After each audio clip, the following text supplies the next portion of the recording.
New at 10, it's a new teaching method that's taking the traditional classroom model and flipping it on its head. NBC 15's Barkley Pollock went to an area high school to learn more about the flipped classroom.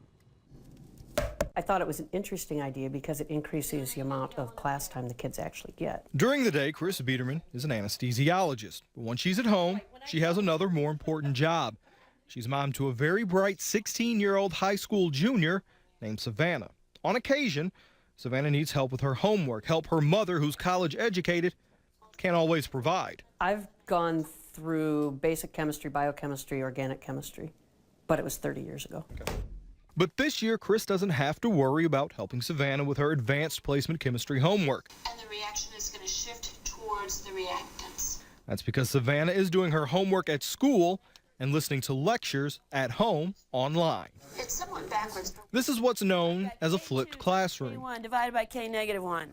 Educators record 5 to 15-minute lectures during their downtime or before and after class.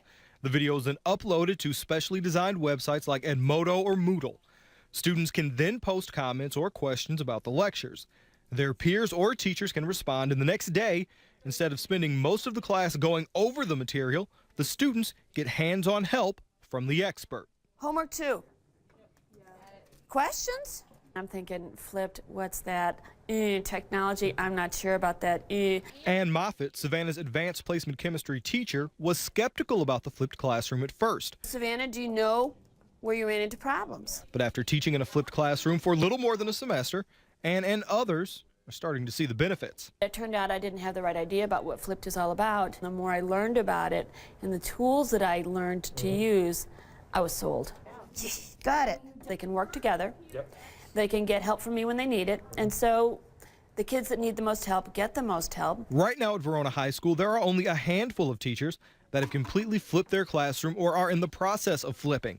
Part of the reason is flipping isn't easy. It's a lot of work on the front end. Sarah Damarez teaches AP Psychology. She says all the videos that are posted online are recorded and edited by the teachers. It can add like 2-3 hours on for each video. Damarez says the videos are worth the effort. Once they're recorded, they can be used for years to come. It's a lot more helpful. Instead of just having a teacher lecture at you, it's nice to be able to ask questions as they go and explain problems. Again, only a handful of courses are using the flipped model, and it may be that way for a while. Faculty and staff don't believe the flipped model will work with all subject matters. Okay, everybody's on the same place? In Verona, I'm Barkley Pollock, NBC 15 News.